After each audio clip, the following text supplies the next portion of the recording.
What's up, everybody? Lane here, aka the UnJobbable one, back with another video, another review, but this time we take a look at SmackDown once again this week, and we go through it. We dig through all the gritty details and everything, and we try to figure out, was it a good show, was it a bad show? I'm gonna give you my thoughts, my review, and if you do enjoy this video, be sure to leave a like. Be sure to subscribe for more videos like this in the future. And with that being said, let's get right into it. Okay, so first off, we had Randy Orton going against Luke Harper in a half-decent match. I would have liked to see a full match, but, you know, it is what it is. It progresses the storyline between Bray and Randy Orton. So throughout this match, we had Bray Wyatt popping up on the screen, and he was in this casket. Very weird to start this all off, basically. And then we see Bray come to the ring with, you know, the members of family or whatever in the back, pushing the coffin with him in it down to the ring. And it was all weird stuff. Okay, all weird stuff. And that basically led to Bray eventually getting in the ring, getting the DQ win to Randy Orton. So that sort of progresses all of that, and it was a good segment, good for Bray, good for Randy, and it's refreshing to see Bray actually be doing something. A lot of people, I was live streaming during SmackDown, if you didn't know, just in case. I will be live streaming during Hell in a Cell, so be sure to check that out when that eventually happens. But a lot of people were saying in the chat that basically maybe this could potentially end up being a casket match of some sorts. Maybe it's Survivor Series. I'm hopeful that maybe something like that happens down the line, but I don't think it will happen at Survivor Series. It just seems a little too soon for that. It seems like a bigger build-up, but it would be nice to see Bray adapt that casket match or something, or some form of that, and sort of passing of the torch, if you will, Undertaker, the casket, to Bray Wyatt using the casket now. But, and again, it doesn't really make much sense since Bray isn't undead or anything like that, or demon or some sorts. He's just sort of this unearthly psychopath guy, you know what I'm saying? So I don't know. It would be cool, but it's all wishful thinking at this point. But yeah, it would be, man, that would be so interesting. Casket match would be like, Randy Orton, I'ma show you, man, why you don't mess with a guy. Oh yeah. So then we had Naomi taking on Alexa Bliss. I did not like the fact that Alexa Bliss had a jobber entrance. She's the number one contender. She should not be in the ring already before Naomi. It should have been Naomi already in the ring and Alexa Bliss coming out. That's how it should have been. She is the number one contender. She deserves to have that spotlight. Naomi's great. She'll have her chance at the title for sure because she is so unbelievably over with such a long entrance and everything. She's gonna have a title shot at some point or another. So at this point, they need to put that spotlight and focus on Alexa Bliss. That's what's important. So this was a good match, very good match. A lot of good spots. Alexa Bliss looked great. Naomi looked great. Again, it's the SmackDown women's division again is so good. Everyone is so legitimate. You can take everyone so seriously. There's not a single person I can't say is a number one contender quality or status. It's a really amazing thing to see. Oh boy. Okay. So next we had Apollo Crews versus Kurt Hawkins. Apollo Crews is already in the ring. Jobber entrance. Kurt Hawkins comes down with his stupid, ridiculous voiceover crap that I hate. And Apollo gives him one not so convincing punch And Kurt Hawkins calls off the match. He says, "You people don't get to see me wrestle, and I won't wrestle you. Waste of time. I don't like Kurt Hawkins. I don't. And when I mean I don't like Kurt Hawkins, I mean this Kurt Hawkins. The man himself, I think he's actually a good wrestler.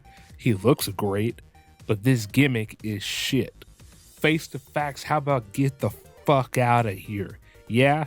Can you do that?" Okay, so then we had this very, what I thought, very good segment. We had Carmella. Basically, she comes out. She looks great. She's talking about Nikki and how she's just this spoiled brat. She takes the spotlight from her in her hometown. Just all this stuff that she's been given, everything she's received. So then Nikki Bella comes out. They go back and forth. Then Carmella shows all these clips from Total Bellas. It was a very weird segment because it forced between a work and a shoot, and shilling out sort of this advertising for Total Bellas.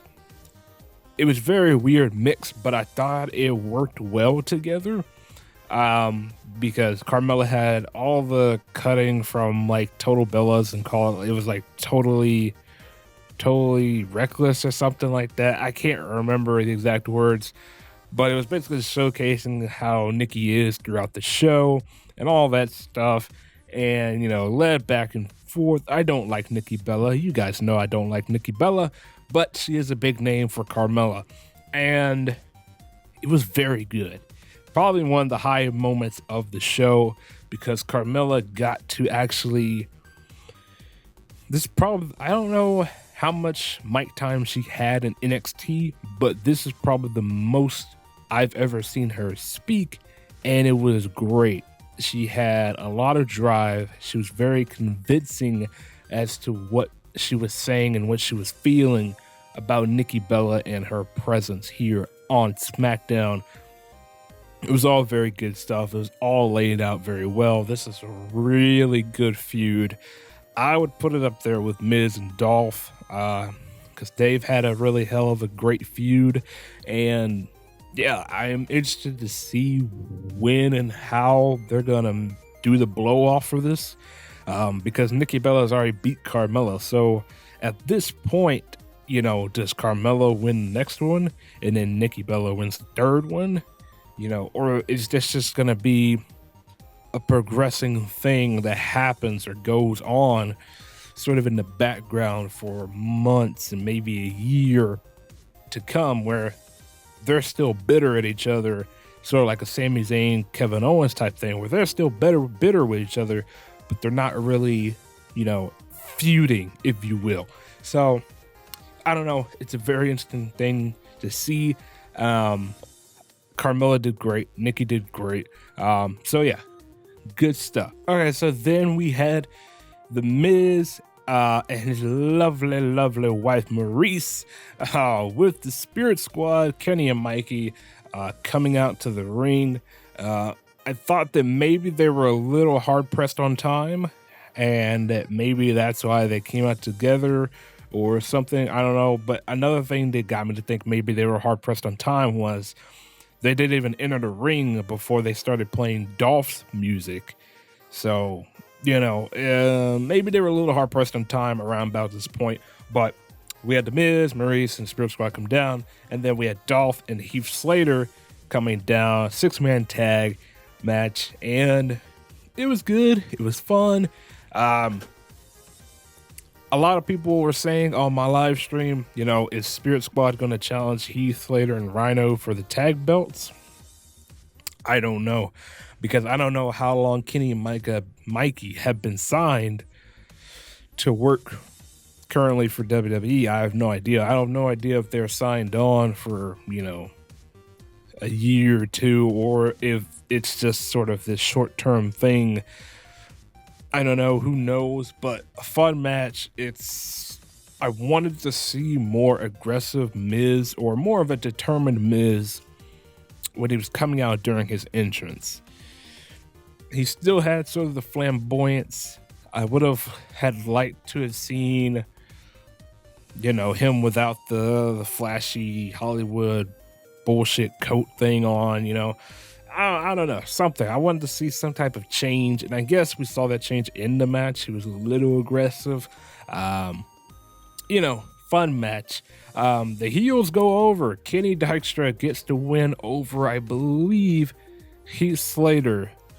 And yeah, fun match, and who knows what happens from this point? I really do not know.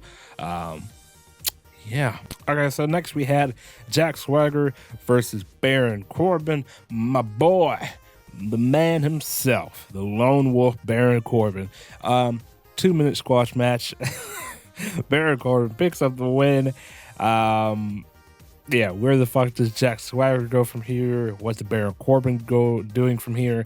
I'm almost certain that Baron Corbin will eventually probably face Dolph for the IC belt, maybe. But they're definitely protecting Baron Corbin. He is going to be a big deal if they make him out to be a big deal. Putting him in a match with Jack Swagger does not necessarily help him, but it does sort of give this impression that he's so strong that he can do the end of days, even on as big of a man as Jack Swagger. So, where do these two go from here? Love the end of days. One of my favorite finishers. So, yeah, that's basically just what it is. Okay, so next we had your main event. We had Dean Ambrose coming out first.